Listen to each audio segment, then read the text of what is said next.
TMC के कार्यकर्ता के घर 79 बम, देसी बम मिल रहे हैं सर। लोगों को डराकर बम से, बंदूक से अब ऐसे चुनाव जीता जाएगा?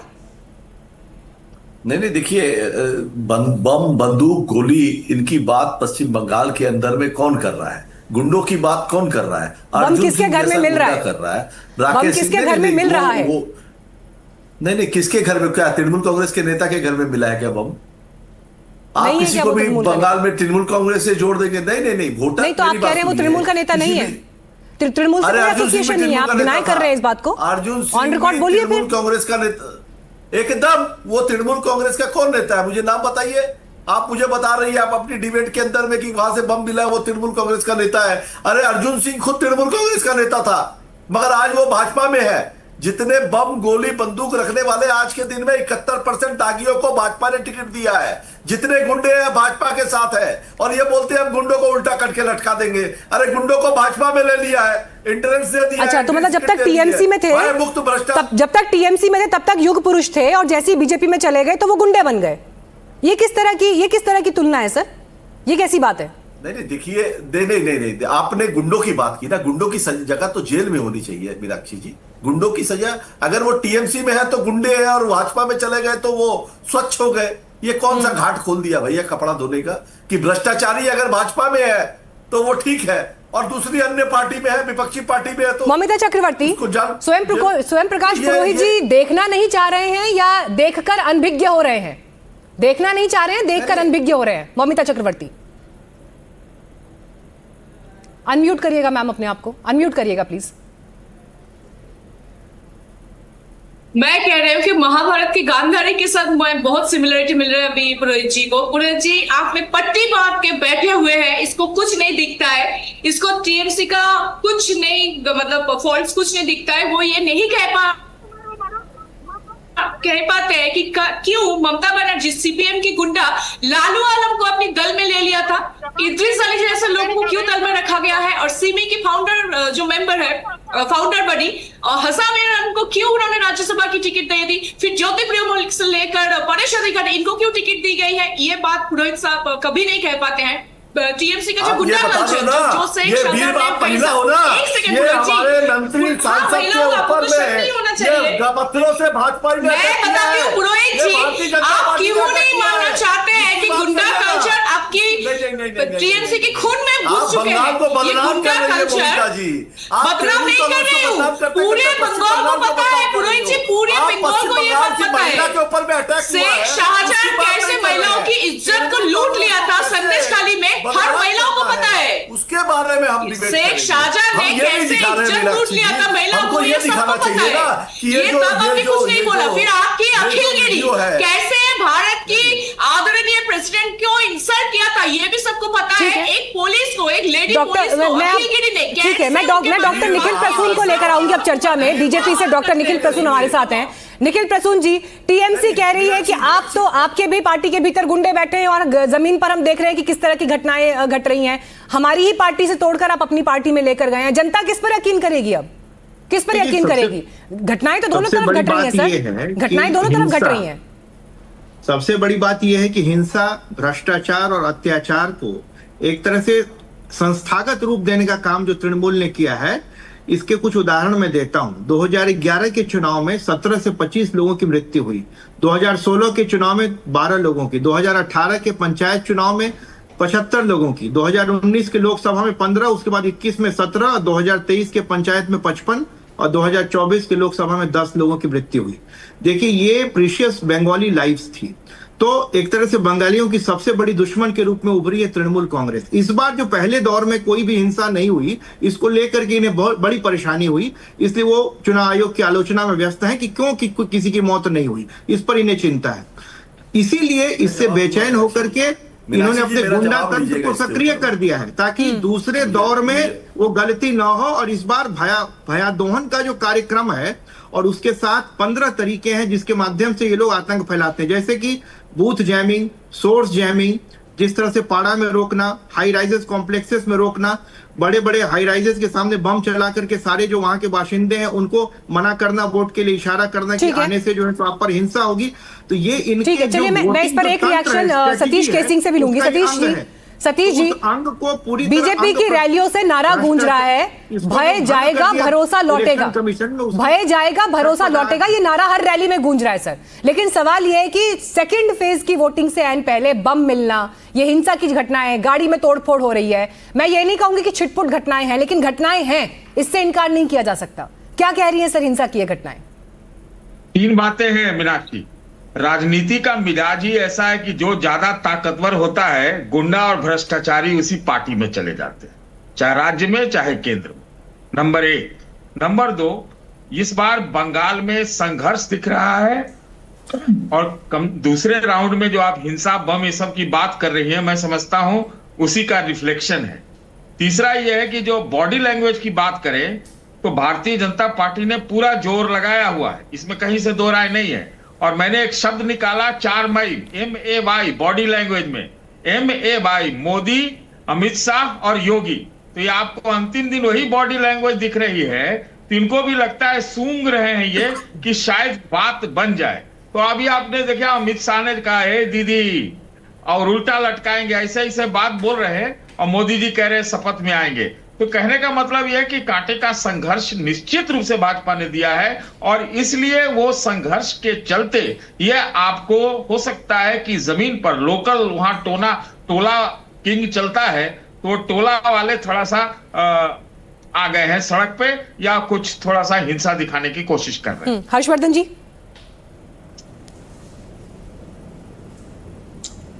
मीनाक्षी, सबसे पहले तो ये कि जिसके घर से बम मिले हैं वो रफीकुल इस्लाम उसका नाम है, और वो तृणमूल कांग्रेस का वर्कर है, जिसके घर से 100 देसी बम मिले हैं ना, तो तथ्य सबसे पहले। दूसरा, जब बंगाल के चुनाव की हम बात कर रहे हैं तो ये दुर्भाग्यपूर्ण है, लेकिन ये तो सच है ना कि देश के हर हिस्से से हिंसा खत्म हो गई, बंगाल की हिंसा नहीं खत्म हुई। और इसी वजह से ये जो आपको एक्स्ट्रा फोर्स दिख रही है, 2400 से अधिक कंपनियां लगाई गई हैं, अभी 152 पे शांतिपूर्ण चुनाव हो गए, लेकिन कांग्रेस के कार्यकर्ता देवदीप चटर्जी को मार डाला। राहुल गांधी कह रहे हैं कि बंगाल में जंगल राज है, बंगाल में हिंसा हो रही, हत्या का राज है, ममता बनर्जी को उखाड़ फेंकना चाहिए। राहुल गांधी के कहे को सुनना चाहिए। वो कह रहे हैं कि ममता बनर्जी ने ऐसा शासन किया कि भारतीय जनता पार्टी को आने का मौका मिल गया है। यानी उनको भी ये लग रहा है कि भारतीय जनता पार्टी ममता बनर्जी के सामने उस तरह से चैलेंज कर रही है कि उनको हटाने की स्थिति में। और 152 सीटों का जो इलेक्शन हुआ उसमें कितने मतदाता हुए, ज्यादा वोट पड़े, मत प्रतिशत अधिक रहा, ये तो रहा ही, ज्यादा वोट भी पड़े एब्सोल्यूट टर्म में भी।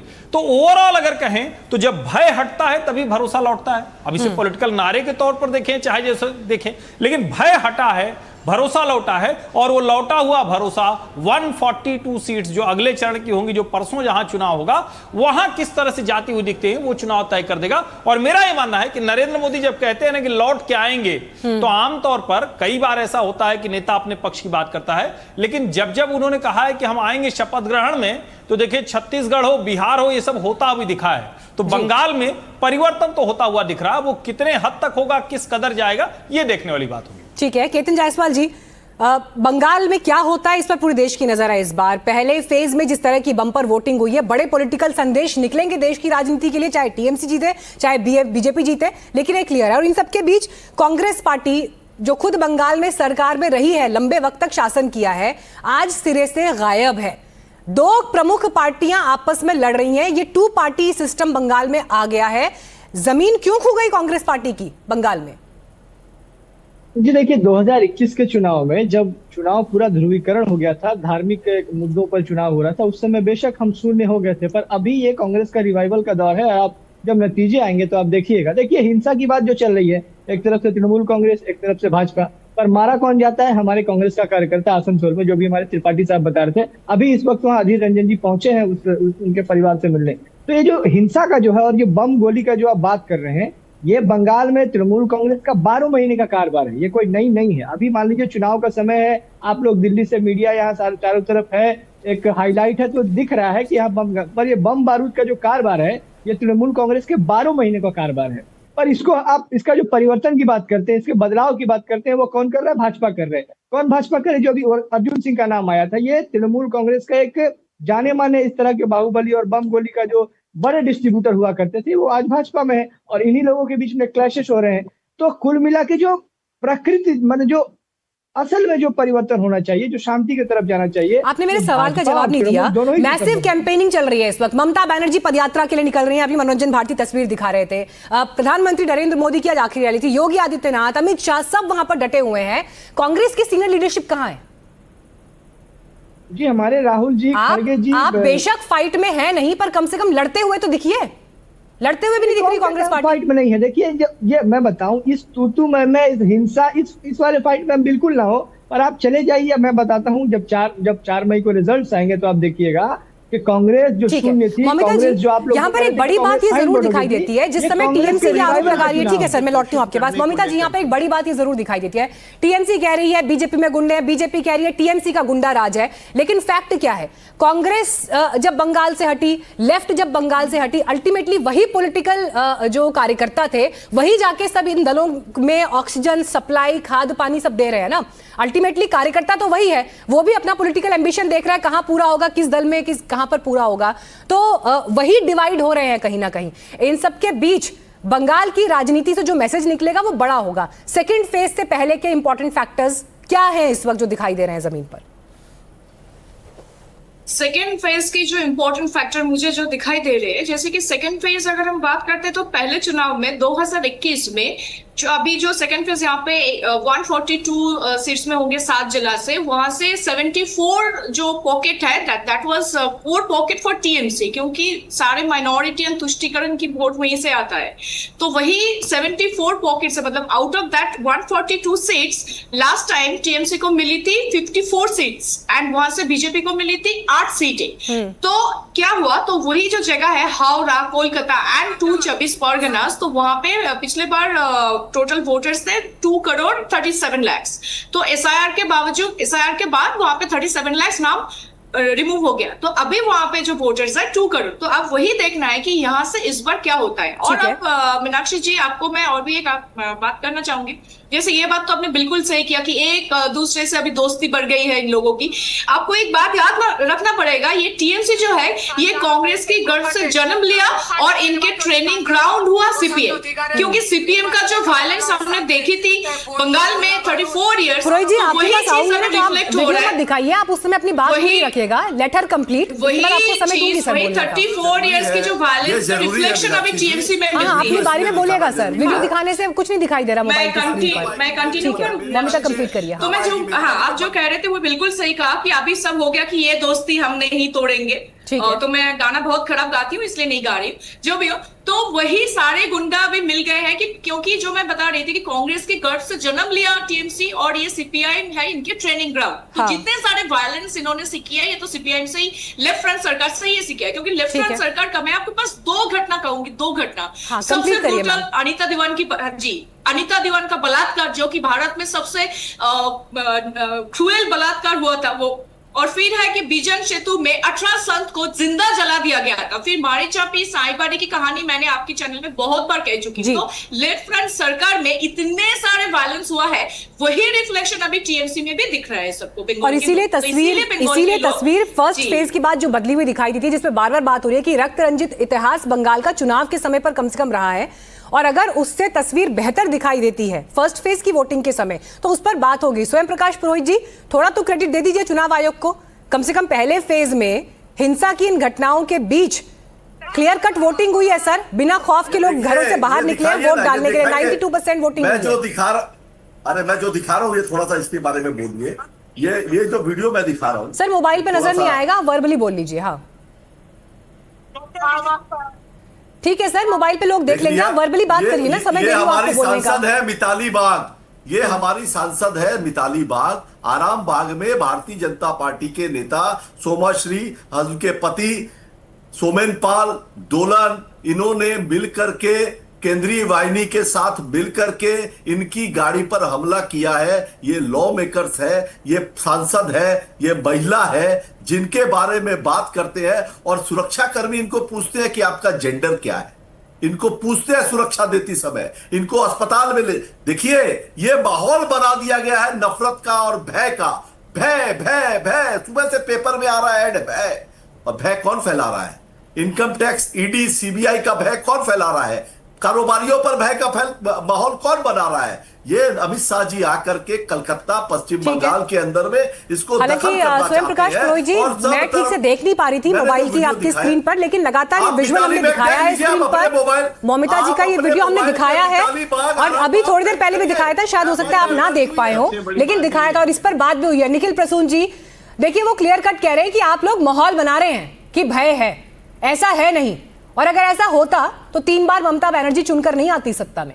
मैंने जो भय का जो एक तरह से उदाहरण दे दिया कि जिस तरह पिछले कुछ चुनावों में इतनी जबरदस्त प्राण हानि हुई बंगाली जानों की, तो इसका तो मैंने उदाहरण दे दिया। देखिए, इस पोलराइजिंग एटमॉस्फेयर में भी प्रधानमंत्री ने जो कल बातें कही वो बड़ा उल्लेखनीय है।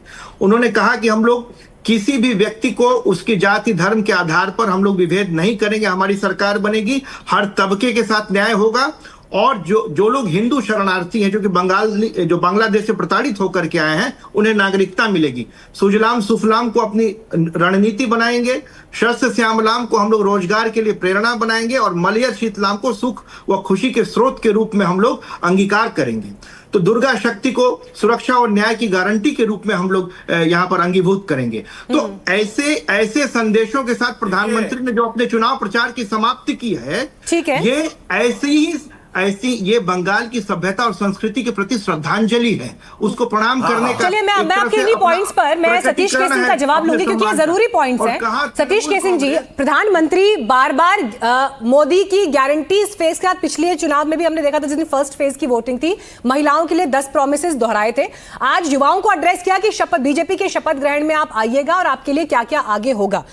क्या सर आपकी अंडरस्टैंडिंग है, प्रधानमंत्री जब लोगों को ये रिमाइंड करा रहे हैं, वो भी वोटिंग के बीच में, बीजेपी के भीतर सर इस वक्त क्या चल रहा है, क्यों रिमाइंड कराना पड़ रहा है? ये संकल्प पत्र जब रिलीज हुआ, क्या बीजेपी ये मान के चल रही है कि वो मैसेज ठीक से नहीं पहुंचा, या फिर मैसेज ठीक से पहुंचा है लेकिन उसको बार बार याद दिलाना जरूरी है?